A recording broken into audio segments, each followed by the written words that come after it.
All India radio और राष्ट्रसभा के analysis में आप सबों का स्वागत है। अगर ऑल इंडिया रेडियो के अंदर न्यूज़ की बात करें तो 3 न्यूज़ हैं हमारे पास, डिस्कस करेंगे। देश देशांतर के अंदर एफडीआई के बारे में बात की गई है, डिस्कस करेंगे। और द बिग पिक्चर के अंदर जो आर्टिकल है वो डीआरडीओ प्रोक्योरमेंट के बारे में है, वहाँ से कुछ पॉइंट्स नहीं निकलते हैं। और विशेष आया है तो अशफाक राम प्रसाद बिस्मिल और अशफाक उल्लाह खां दोनों के बारे में कुछ बातें की गई हैं, डिस्कस करेंगे। तो चलिए डिस्कशन स्टार्ट करते हैं। पहली न्यूज़ जो है हमारे पास, आप यहाँ पर देखोगे तो सीपीआई एग्ज़ाम को याद करो, जिसने दिया होगा या क्वेश्चन का एनालिसिस करोगे, कंज्यूमर प्राइस इंडेक्स, इस तरह से क्वेश्चन बनाया था। मैं आपको अट्रैक्ट करने की कोशिश कर रहा हूँ कि इसको देखना है ढंग से। इंडस्ट्रियल वर्क्स इस देश की प्राचीनतम मूल्य सूचकांक है। पहली बात, इंडस्ट्रियल वर्कर्स के लिए इस बात को सही मानते हैं कि एक अति महत्वपूर्ण इकोनॉमिक इंडिकेटर है, क्योंकि यह जो इंडेक्स है जनसंख्या द्वारा उपयोग की जाने वाली, जो पॉपुलेशन यूज़ करती है सर्विसेज और वस्तु के मूल्यों में होने वाले बदलाव को नापने का काम करता है। मूल्य में क्या बदलाव हो रहा है उसको मेजरमेंट का काम करता है। ये सूचकांक का प्रयोग अनुसूचित रोजगार और न्यूनतम मजदूरी के निर्धारण संशोधन, मिनिमम वेजेस के अमेंडमेंट करने में केंद्र सरकार या राज्य सरकार या के कर्मचारी को फ़ायदा पहुंचाता है। इसमें एक और बात मैं बताऊंगा आपको, 1 मिनट, मुझे तो शामिल करने क्रम में चौथा युद्धपोत है, 1 मिनट यहाँ नहीं, अच्छा आगे बता दूंगा, पहले इसको देख लेते हैं। यहाँ पर क्या है, नेक्स्ट पॉइंट है कि INS Kavaratti anti submarine warfare stealth corvette commissioned into the Indian navy, INS Kavaratti ये हमारा है, इसको बस ध्यान में रखना है। और कुछ है क्या इसके अंदर, मैं देख लूँ, नहीं और कुछ नहीं है। यहाँ पर क्या है कि 1 सेकंड, यहाँ पर है इम्पोर्टेंट चीज़ है, कहीं पर मैंने स्क्रीनशॉट लिया है तो कहीं ना कहीं तो होगा ही।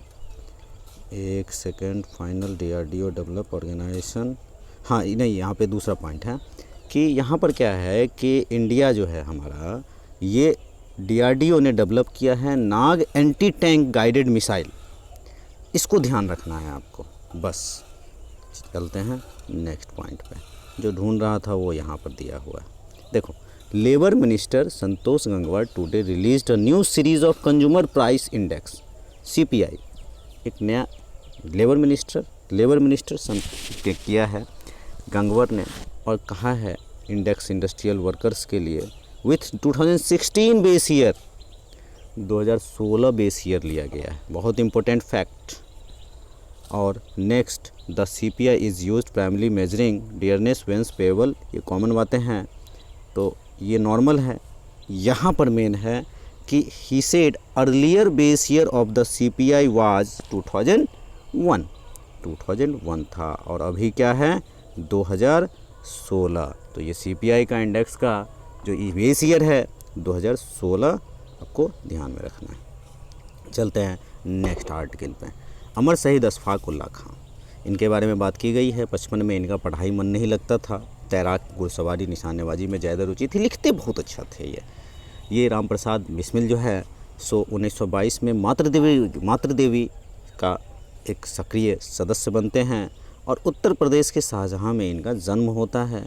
बचपन से ही देश के लिए कुछ कर गुजरने का जुनून था, तो काकोरी कांड आपको अच्छी तरह से पता है। और इनके ये शब्द, मेरे हाथ इंसानी खून से कभी नहीं रंगे, मेरे हाथ इंसानी खून से कभी नहीं रंगे, मेरे ऊपर जो इल्ज़ाम लगाया गया है वह गलत है, खुदा के यहाँ मेरा इंसाफ होगा। जब ये मर जाते हैं, और जहाँ पे इनकी कब्र है ये आपको वहीं फैज़ाबाद में मिलेगा। ज़िंदगी वादे फ़ना तुझको मिलेगी हसरत, तेरा जीना तेरे मरने की बदौलत होगा।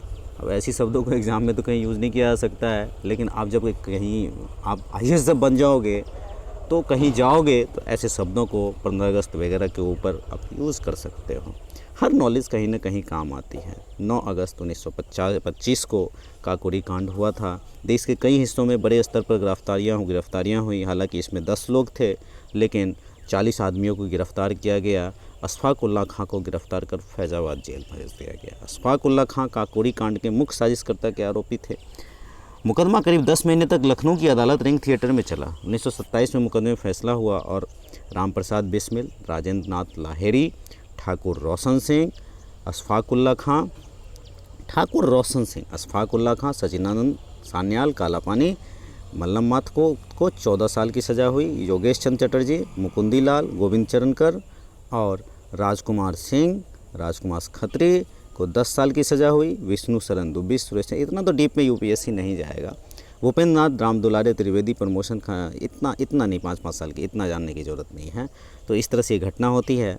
और अशफाकुल्ला खां एक मुस्लिम और राम प्रसाद बिस्मिल ये जो हैं सो हिंदू, दोनों की दोस्ती, दोनों पकड़े जाते हैं। इनको गोरखपुर में फांसी दी जाती है बिस्मिल को, और ये बिस्मिल है आई थिंक, ये इनको गोरखपुर में और इनको फैज़ाबाद में, दोनों को अलग अलग जगह पर।